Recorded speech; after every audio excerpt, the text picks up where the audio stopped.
Bienvenue dans cette nouvelle vidéo. Cette fois-ci, on va parler certificat. On va rentrer dans le fond du sujet, mais un petit disclaimer, comme disent les Américains, les Anglo-Saxons. Les techniques qu'on va voir là, c'est pas du pipi de chat. Honnêtement, si vous les utilisez en red teaming, il va falloir l'approbation de votre client.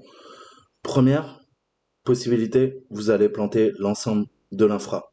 Deuxième possibilité, si vous savez pas comment utiliser ces techniques, vous allez vous faire griller. Troisième possibilité, c'est ce qu'on appelle un full domain rebuild. C'est carrément exploser le domaine pour le reconstruire, pour pouvoir créer notre persistance. Alors, comme tout en informatique, comme tout en hacking, certaines techniques sont non intrusives. Là, on va rentrer dans les techniques dites intrusives. C'est-à-dire que généralement, on s'en sert soit avec l'approbation du client, soit si on est, je sais pas, une agence de renseignement et qu'on fait de la cyberguerre et qu'on est prêt à tout pour parvenir à nos fins. D'accord? Donc encore une fois, bosser les techniques, c'est pas avec quelques tutos, il va falloir lire des bouquins. Je vais pas parler encore pendant 5 minutes, je vous le répète à chaque vidéo, mais parce que c'est vraiment important. D'accord? Donc quand vous faites des engagements, vous faites vos pentests, assurez-vous d'avoir l'accord au préalable de votre client. D'accord? Puisque vous risquez en tant que pentester des complications.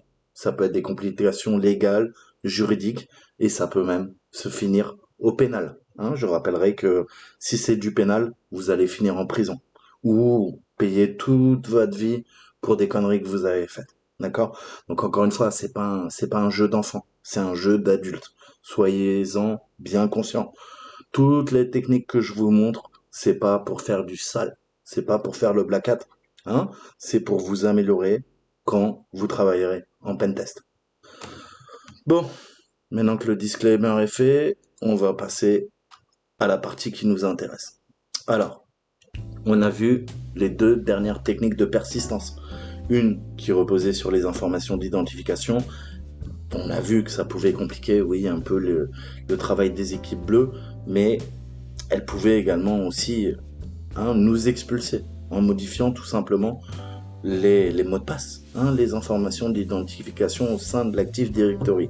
Donc bien que ces techniques soient excellentes pour, encore une fois, occuper l'équipe bleue, il faut trouver toujours des techniques de persistance qui sont indépendantes, d'accord? Le problème, c'est que vous ne pouvez pas vous reposer sur un plan A, ni un plan B, ni un plan C, ni un plan D. Ça, je vous l'ai expliqué quand on fait sur mes cours sur la cyberguerre. Quand on monte une opération, on a tout le temps une porte de secours. On a tout le temps un plan de secours. Qu'on parle d'infiltration, qu'on parle d'exfiltration, qu'on parle d'exploitation, de gain d'accès initial, de post-exploitation, de persistance, vous devez toujours anticiper l'impondérable. D'accord? L'impondérable, de facto, ne peut pas se quantifier, se qualifier. Il arrive, vous allez avoir des pépins. D'accord? Et le but, c'est l'anticipation. Mais ça, je vous l'ai déjà dit. Mais pensez toujours 2 coups d'avance sur votre adversaire. D'accord? Jouez aux échecs. Ou au go, si vous êtes un grand malade. Donc là, plus sérieusement, on va voir un petit peu les certificats. Donc il faut revenir sur cette notion d'ADCS. On a vu que la DCS, c'est grâce à l'infrastructure de clé publique, la PKI, qu'on peut générer des certificats pour devenir administrateur du domaine. Toutefois, les certificats peuvent être également utilisés pour la persistance. Et ça, c'est pour notre plus grand bonheur. Tout ce qu'on a besoin, c'est un certificat valide. Et c'est ça qui va être important. Il faut que le certificat soit valide, naturellement. D'accord? Qui peut être utilisé pour l'authentification du client. Ça va nous permettre d'utiliser ce certificat pour demander un Ticket Granting Ticket, un TGT. Donc, continuer à demander des TGT, peu importe la rotation des mots de passe qui s'effectue sur le compte que nous attaquons. À partir du moment où j'ai le contrôle de KRB TGT, vous avez vu dans les précédentes vidéos que je me fous que tu réinitialises le mot de passe du compte que je suis en train de pirater. J'ai quand même des droits supérieurs à toi. D'accord? Pourtant, je suis l'attaquant. Et pourtant, tu peux réinitialiser autant de fois les mots de passe, j'ai toujours un accès. D'accord? Donc la seule façon dont on peut être expulsé, c'est révoquer le certificat. Donc, on le génère. Et pendant une grosse durée, vous allez le voir, où il expire. Ça, c'est les deux possibilités. Alors là, tu vas me dire, ouais, mais saltimbanque, les équipes bleues, elles en sont conscientes, ça. Elles peuvent également révoquer le certificat. Oui, mais tu sais pas le bordel dans l'entreprise si on doit révoquer un certificat sur un contrôleur de domaine. C'est l'apocalypse. En termes techniques, en termes de temps, de contraintes, arrêt des machines de production et grosse quantité de travail. Donc c'est horrible. Si jamais vous avez déjà vécu ça en SOC ou en blue teaming, ou si vous êtes sysadmin, vous savez de quoi je parle. D'accord? Donc pour nous, c'est du pain béni, parce que c'est extrêmement compliqué. Enfin, c'est pas que c'est compliqué, c'est que, encore une fois, les contraintes inhérentes économiques empêchent cette possibilité où il va falloir passer sur chaque contrôleur de domaine et révoquer. Encore une fois, c'est un peu comme le principe du golden et du silver ticket, mais en beaucoup plus grave. Donc pour nous, c'est un accès persistant. Par défaut, les certificats, je vous l'ai dit, ils sont échus pour les 5 prochaines années. C'est-à-dire que là, je vais générer un certificat, je vais vous montrer des techniques, et j'ai accès, on est en 2022, que je sache, jusqu'en 2027. Je pourrai rentrer au sein de l'entreprise. Donc, vous imaginez bien que pour une MPA, une menace persistante avancée, dite APT en anglais, Advanced Persistent Threat, c'est, encore une fois, à un très haut niveau de sophistication. On va plus chercher les golden ou les silver, ça va être juste un moyen de rebondir sur l'infra. Nous, ce qu'on veut en termes de persistance, c'est le certificat. Notamment, je vous en ai déjà parlé, je vous ai déjà fait une vidéo pour vous montrer comment on pouvait, avec ForgeCert, forger un certificat. On va revoir les bases, mais comme je t'ai parlé hier du Golden Ticket, du Silver Ticket, le Golden Ticket te donne beaucoup plus de droits, mais il est beaucoup moins furtif. Le Silver Ticket te donne certains droits, mais bien exploités, ils peuvent être aussi efficaces qu'un Golden Ticket était beaucoup plus furtif. D'accord? Ça, c'est les bases. Et ben, c'est pareil. On a également le Golden. Alors, on n'a pas de Silver Certificate, mais on a un Golden Certificate et c'est le summum, en fait. C'est le Saint Graal pour installer de la persistance dans une entreprise. Alors, le but, c'est de demander une actualisation de la demande d'un certificat, de son utilisation pour l'authentification Kerberos. Puisqu'on a vu, si l'entreprise est bien faite, bien configurée, elle ne va pas utiliser des moyens qu'on utilisait avant Kerberos. Kerberos, c'est le système, même si on peut le pirater avec des problèmes de configuration, Kerberos reste un système dit robuste. D'accord? C'est-à-dire que ça reste quand même, si vous ne connaissez pas le Kerberos, c'est très dur de l'attaquer. Si vous connaissez les failles inhérentes de Kerberos, c'est tout de suite plus facile. Donc il faut vraiment comprendre comment fonctionnent les certificats et l'Active Directory. Vous devez maîtriser ça sur le bout des doigts. D'accord? Donc on va revenir. On revient à ce principe de CA qu'on appelle certification et donc de facto la clé privée de l'autorité de certification, le Saint Graal. D'accord? Donc Mimikatz, c'est l'outil le plus simple en fait à utiliser. Vous avez vu, plus simple quand tu sais l'utiliser parce que tu as vu que tu as plein d'options, tu as plein de modules et pour chaque module, tu as une dizaine d'options. Donc encore une fois, ne crois pas qu'en voyant mes 3 vidéos où je t'ai montré 3 commandes sur Mimikatz, tu sais utiliser Mimikatz. C'est totalement faux. D'accord? Donc c'est à toi de bosser. Mais si vous souhaitez découvrir d'autres outils, jetez un coup d'œil à ce que je vous mettrai en description de la vidéo. Donc là, on va utiliser SSH pour s'authentifier auprès du contrôleur de domaine, le THMDC, celui qui est tout en haut, le contrôleur parent. et on va utiliser les informations d'identification de l'administrateur qu'on a fait, enfin toutes les opérations qu'on a pu faire dans la précédente vidéo, d'accord? On va se créer un répertoire unique pour notre utilisateur et on va pousser Mimikatz. Ok, donc on va se connecter au contrôleur de domaine et on va lancer notre opération. Parfait.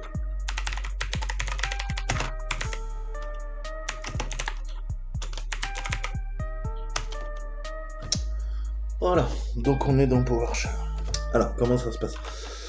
On va utiliser le module crypto. Alors, on va aller dans Tools. Je regarde majuscule, non, ouais. Dire, ok. On va prendre la version 64 bits de Mimikatz. Voilà, Mimikatz, on lui fait un privilège de bug, vous n'êtes pas obligé. Vous savez que j'aime bien prendre cette habitude pour savoir que tout est ok. On sera toujours en mode 20. Ensuite, on a un mode crypto. Il ne nous donne pas plus d'infos. Alors, je vais lui dire crypto certificates. Voilà. Là, il nous les sort pour le current user. D'accord? Mais nous, ce qui nous intéresse, c'est la local machine. Hein, c'est sur la machine locale. Donc, on va lui préciser, on va lui mettre un système store. Donc, enregistrement système, littéralement. Et on peut aller taper sur la local machine. Et là, vous voyez que vous avez bien plus de choses. D'accord? Voilà. Cette fois-ci, on tape sur la local machine. D'accord? Donc, on voit qu'on a 1, 2, puisqu'on commence de 0, hein, on voit les certificats qu'on arrive à extraire. Hein, THMDC, ça c'est super ça. ZA, THM, là on voit le CA. Hein. On a vu que nous, ce qui nous intéresse, c'est le certificat d'autorité de certification. Donc, Certificate Authorities. C'est celui-là. C'est celui-là qui nous intéresse. Vous voyez qu'il y a certains certificats qui permettent pas d'exporter la clé, hein, de l'extraire en fait, parce qu'ils sont configurés comme ça. Là, il nous dit clé exportable, non. Donc, vous voyez, celui-là, on peut pas le travailler. Nous, là, on a de la chance. On a quoi? Encore une fois, tout est question de configuration au sein de l'Active Directory. Notre CA, on peut exporter la clé. Donc, vous avez bien compris que c'est ce qu'on va faire. Si tu n'as pas la clé privée, on ne sera pas en mesure de générer de nouveaux certificats. D'accord? Donc, heureusement, Mimikatz nous permet de patcher la mémoire, hein, pour rendre ces clés exportables. Donc, c'est ce qu'on va faire. On va rester en crypto. On va lui donner de nouveaux ordres. Hein. Alors, on va utiliser l'API. Hein. Il y a plein d'API au sein de Windows. On va utiliser Crypto API. Alors, on va dégager ça et on va faire un CAPI comme Crypto API. Voilà. Et là, vous voyez qu'il a patché. RSA DSS. D'accord? Une fois que c'est patché, on va lancer le key ISO avec CNG. Voilà, key ISO Service Patch. D'accord? Donc ça, c'est les bases. Hein. On commence à patcher et après on peut extraire la clé. D'accord? C'est des opérations, ça se fait de façon séquentielle. Alors des fois, vous pouvez avoir des erreurs, mais généralement, ça signifie simplement que quelqu'un a exécuté le correctif avant vous. Si vous faites naturellement les machines avec d'autres, hein, sur les laboratoires THM. Si vous voyez ça dans la nature, ça veut dire qu'il y a un hacker qui est passé avant vous. Hein, c'est aussi simple que ça. Donc là, maintenant, on a patché, corrigé les services, et ça va nous permettre d'exporter les certificats qui nous intéressent. Alors, on a vu que c'est la local machine qui nous intéresse. Après, au tout début, on a fait certificate, je lui ai mis local machine, oui. Et là, on peut lui repasser un argument en plus. Qu'est-ce qu'on peut lui dire? Tout simplement, export. Voilà. Donc là, ça a été exporté, c'est intéressant. C'est du PFX et du DER. Hein, c'est des formats, je vous mettrai des ressources que vous compreniez. C'est des extensions que vous verrez tout le temps. Hein, le PFX et le DER, c'est ce qu'il y a, vous en avez dans vos navigateurs, vous en avez sur vos ordinateurs. C'est ce qui permet toute la partie crypto. Hein, là, on voit d'ailleurs que c'est du RSA. D'accord? Donc on parle d'asymétrie. Voilà. Donc on voit les PFX et les DER. Pardon, j'avais pas les yeux en face des trous. Un fichier DER, un fichier PFX, un fichier DER, un fichier PFX. Donc là c'est bon, on est bon. Ils ont été en théorie stockés. Voilà, d'accord. Donc là maintenant, on n'a plus qu'à taper dedans. Hein. Celui qui nous intéresse, on va utiliser le PFX. C'est le ZA THM DC CA. Hein, c'est le certificat le plus intéressant pour nous. Donc maintenant, pour exporter la clé privée, hein, un mot de passe doit être utilisé pour chiffrer le certificat. Vous avez vu, je vous ai montré comment on avait créé un faux vrai certificat hier dans ma vidéo où je vous montrais Ox Shell. Hein. Avec ce certificat que j'ai créé, je peux établir une communication HTTPS, d'accord? Puisque c'est bipartite, il faut un CA, un root CA. Donc c'est généralement de grosses entreprises sur Internet qui garantissent les communications hein, avec les certificats que vous avez dans votre navigateur, mais il faut également un certificat client, d'accord? Le plus simple, si vous êtes administrateur système, monter un serveur HTTP sur le port 80, c'est pas très compliqué. Monter un serveur HTTPS, hein, avec le HGTS et tout ça, je vous le montre. Si vous l'avez pas, eQueen, qu'est-ce qu'il dit là? Il dit, hey, Coco, fais gaffe, hein, c'est pas très sécurité. Tu n'utilises pas le HTTP, Strict Transport Security, qu'on appelle HSTS. Donc attention, est-ce que le certificat est à jour, d'accord? Et vous avez constamment, vos navigateurs, et c'est bien, ça permet de sécuriser. Il dit, fais gaffe, tes certificats, tu devrais jeter un coup d'œil, tu veux en apprendre un peu plus, tiens, va voir là. Hein? Donc ça permet la sécurité. Mais le fait est que, les certificats doivent être échus, et quand ils expirent, vous voyez que là, il me dit, tu veux te connecter à Parrot, fais gaffe, ils ont oublié de renouveler leur certificat. Nous, on peut plus garantir que tu te connectes bien à Parrot, d'accord? Donc ça encore, le certificat, tu peux le voir. Il n'y a pas de secret, hein, je vous ai dit, vous en avez partout. Donc ça, c'est le certificat qui gère tous les Parrots. C'est du RSA, d'accord? Vous voyez le PEM, hein? Et des fois, vous avez quoi? Vous avez aussi d'autres extensions, vous avez du PFX, vous avez du DAR. Hein? Vous connaissez, je vous le montre à chaque fois, mais vous allez dans Settings, Privacy, vous descendez tout en bas, hop, et vous avez les certificats, d'accord? Et tous ces certificats, c'est au format, regarde, si j'emporte un certificat, qu'est-ce qu'il me dit? Il me dit il y a du PKC12 ou il y a d'autres fichiers. Et dans les autres fichiers, tu as du PFX, tu as du DER, tu as plein d'autres choses. D'accord? Donc voilà comment ça marche. Voilà, les fameuses autorités. C'est pareil. Sur Internet aussi, on a des autorités de certification. Des CA. CA, root CA. D'accord? C'est comme ça qu'Internet fonctionne en fait.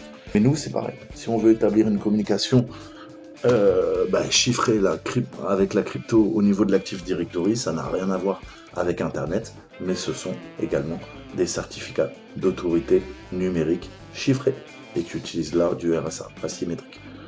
Voilà, je m'arrête là, on reprend. Donc, qu'est-ce que je vous ai dit? Ouais, on va télécharger ça, on va copier dans le répertoire de base. Alors, on va créer un dossier. Je vois les thèmes.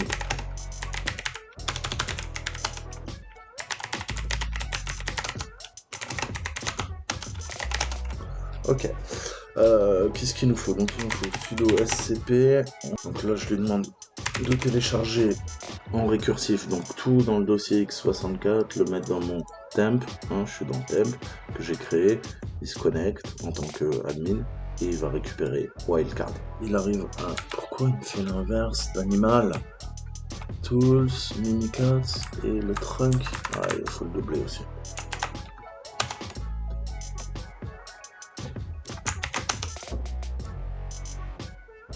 Ah, vous voyez, avec Windows, il faut doubler. Donc là, j'exfile tout et je lui demande point, c'est-à-dire copier. En récursif, il prend tout et il copie dans temp. Et voilà, on a tous nos certificats. Voilà, ils sont là. Ok, parfait. Donc, je vais renommer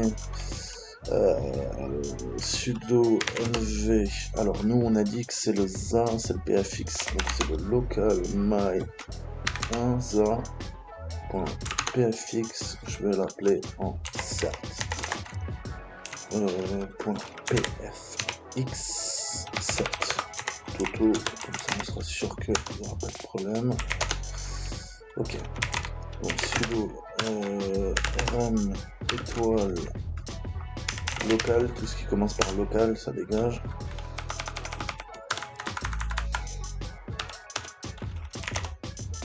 Excusez-moi, w ça y est déjà. Python 3.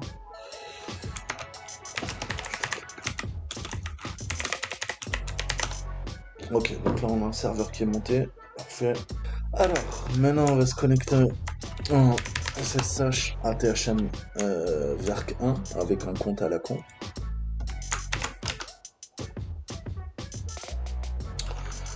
Parfait. Donc on est connecté avec la copine. Ok, parfait. Donc on va lui dire à la petite copine.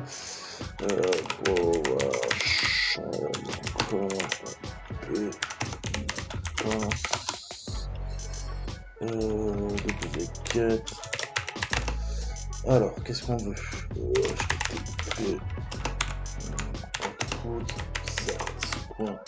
http://pfx. Je suis pas en train de rêver là. C'est mon adresse normale, sauf qu'on est sur un lab et donc j'ai une autre adresse, donc je suis dans les choux. Ça devrait un peu mieux marcher, en effet. Ok, parfait. Donc maintenant, on va générer notre propre certificat avec ForgeCert. Ça permet de falsifier un client authenticate pour tout utilisateur qu'on veut, tout simplement. Donc on a la clé privée, le certificat d'autorité de certification racine, et on va pousser maintenant via ForgeCert et on va lui demander de générer un nouveau certificat.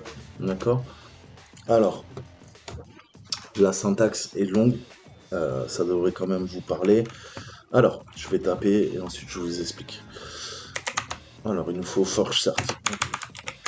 Alors, il nous faut un CA cert pass. Il nous le trouve ou pas? Non, il ne le trouve pas.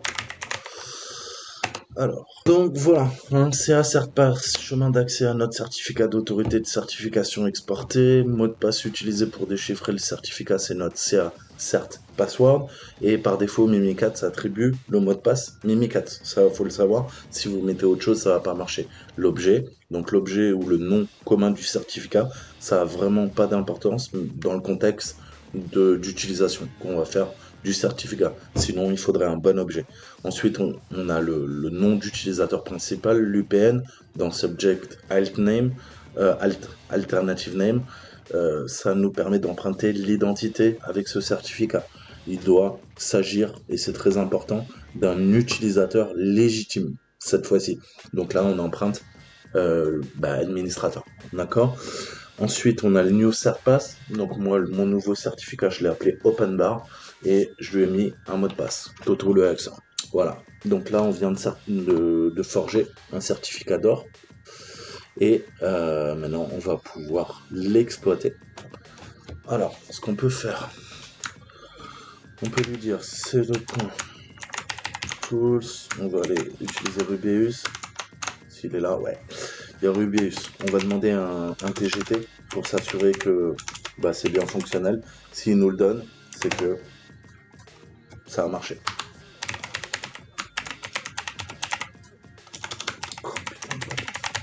Alors, l'encodage EncType, on va lui mettre en AES, quelque chose de costaud pour l'offuscation, encore une fois. Donc, toujours avoir un bon type de chiffrement du ticket pour permettre un tant soit peu l'évasion. Le certificat. Certificate. Alors là, c'est open. Je trouve ou pas? Non, il n'a pas l'air de trouver. Openbar.pfx. Ensuite, Qu'est-ce qu'il me faut? Le mot de passe. D'accord. Donc le mot de passe de notre certificat. Le fichier final. Le out file. On va lui dire... je sais pas comment on peut l'appeler. TGT final. Voilà. Le domaine, on connaît. Alors, ça sera selon disant OK et le DC. L'adresse IP, faut que je la chope du contrôleur de domaine à laquelle nous demandons le TGT. Alors, on va se prendre le 101. 101. Ça a l'air bon. Donc, vous voyez qu'avec ce certificat, je peux quoi? Générer à la volée des TGT pour m'authentifier pendant quoi? Pendant 5 ans dans l'entreprise. Donc vous voyez, pour un attaquant, la violence du truc, c'est vraiment de l'open bar. Hein. Voilà, donc là maintenant on n'a plus qu'à utiliser le ticket si on veut. Allez, on va le faire. Allez, on retourne dans Mimi.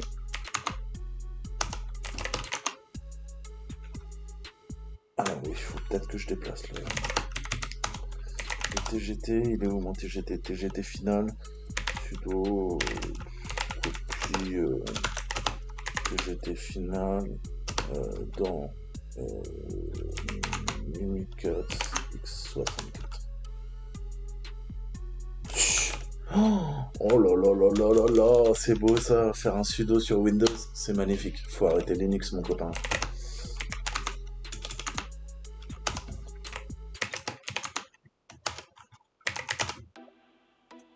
Ok, Mandy is back. Donc on a Tim, on a Mandy, on a tout. Donc là, on va lui dire Mi. Ok. Alors, on va lui dire qu'est-ce qu'il veut. On veut le Kerberos. On va faire une attaque pass the ticket. Ok. Puisque j'ai créé quoi? Un TGT final. Ben, je lui passe un ticket de final. Ok. TGT final. Ok. Injecté en mémoire. C'est parti. Donc, on arrive bien à taper là-dedans. Yes. Donc ça y est, c'est open bar. Hein. Encore une fois, pendant 5 ans, accès au contrôleur de domaine. Donc à partir de là, bah, tu l'as bien compris, on peut aller spotter tous les administrateurs. Administrateur, try avec me, administrateur, ouais. Dire, super, document. Hein.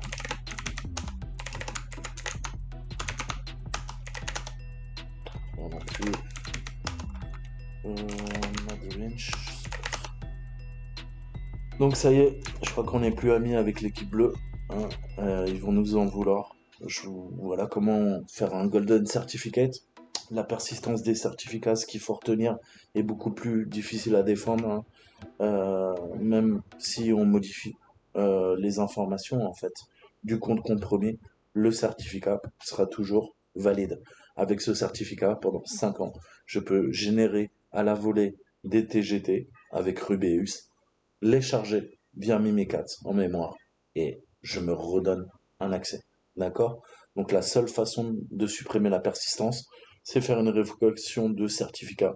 Et je vous ai dit que faire ça dans une entreprise, alors déjà dans une petite c'est la merde, mais dans une grosse c'est extrêmement compliqué. Donc étant donné que nous avons exporté l'autorité de certification et généré le certificat nous-mêmes, il n'apparaît pas sur la liste des certificats émis par la DCS. C'est ça la beauté de la chose. Ça pourrait donner la possibilité aux équipes bleues de supprimer, de révoquer le certificat. Mais comme on a piraté tout ça, en fait, eh ben, on a généré le certificat nous-mêmes. On a exporté l'autorité de certification. Ça veut dire que notre certificat n'apparaît nulle part. En tout cas, pas dans la liste des certificats qui ont été émis par la DCS. Hein, et l'infrastructure à clé publique. Ça signifie que l'équipe bleue, elle pourra pas révoquer notre certificat. Donc vous voyez la violence. Là, on peut parler de menaces persistantes avancées. Donc quelle est la solution? Pour supprimer cette persistance, eh ben, il faut révoquer le certificat d'autorité de certification Racine. Alors là, bonne chance.